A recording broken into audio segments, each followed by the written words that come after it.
What's up everyone, Kevin right here from Bitcoin for Beginners, and today I want to introduce to you stop loss orders and why they can be an integral part of your crypto trading strategies. Now, as always, I am not an official investment advisor, and I'm just purely sharing you with this information for you to do more research on yourself and see how this can fit into your crypto trading toolbox. So let's get started.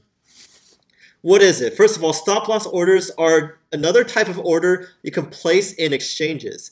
So what you're telling this system to do is to sell the coin for you when it reaches a certain price. For example, let's say you buy some Ethereum at $800 and you set a stop loss order at $750. If Ethereum drops to $750, it will auto sell your Ethereum for you. So in what scenarios should you use this? Well, there's two main ones. One is to prevent losses, especially if you're doing margin trading and you don't want to get margin called. You can set stop losses, and this will protect you from getting your assets liquidated. Number two, and this is much more recommended for beginners, in this scenario, it is used to lock in profits with a trailing stop loss. So as always, your gains and your profits are unrealized until you sell, right? If you hold indefinitely, it may be worth a lot, but you can't actually get cash on hand until you sell it. So how it works is that you put a stop loss order at a percentage below the current price. And if price keeps on rising, you would adjust this percentage in a trailing percentage behind it, so it constantly moves up. Because if you just kept it down at the current price and the price moves way above, then there's no point to that, right? It's highly unlikely to hit the price that you set it at. So basically the idea behind this is that you let profits run while still guaranteeing some gains if it starts dropping eventually. So there are two types of stop loss orders, limit or market.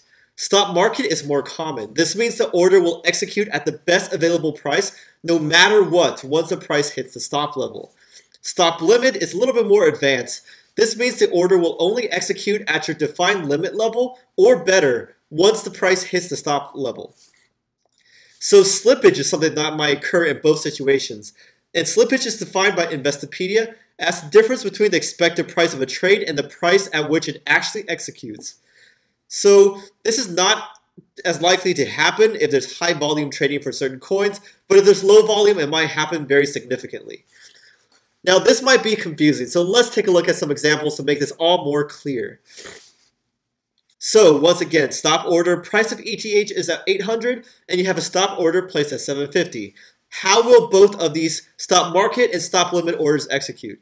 Well, stop market is if the price hits 750, then it will execute at the next available price no matter what. So if a whale sells a big order and clears the order book before you and the next available price is 700, then your market order will execute at that point.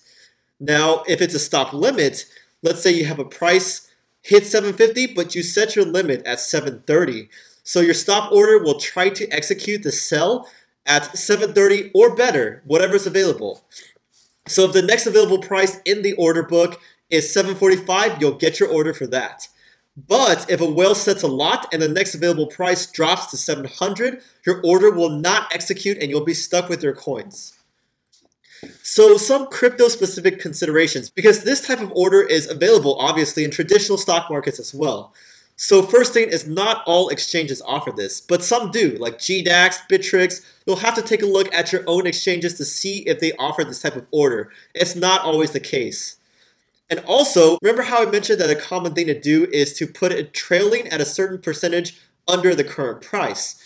But crypto fluctuations can be enormous, as we all know. So if you set it really tight, the percentage below the current price, it may execute unexpectedly and not be what you intended, right?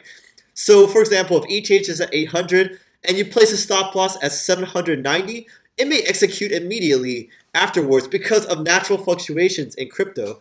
So definitely take that into consideration when setting your percentage below the current price and adjusting it up as the price moves up as a trailing stop loss. You want to do it so that it lets you lock in your gains if necessary, but doesn't unexpectedly execute as well. So this is a look at the GDAX interface. As you can see, I circled the stop button where you can press sell we're talking about stop loss orders, so it'd be sell, not buy. And you can also set the limit price. So pretty self-explanatory there. And on Bittrex, instead of limit, you choose conditional. And you see all these different greater than or equal to or less than or equal to. I'm not going to go into detail about how to use every specific exchange to place stop loss orders, but you should definitely Google that if you're still confused. But I'm just showing you where to do so, what's the benefits of stop loss orders, and why you would use them. So do you have any questions? Please leave me a comment below. If you do, definitely give me a like, subscribe, click on that notification bell, and I'll see you next time.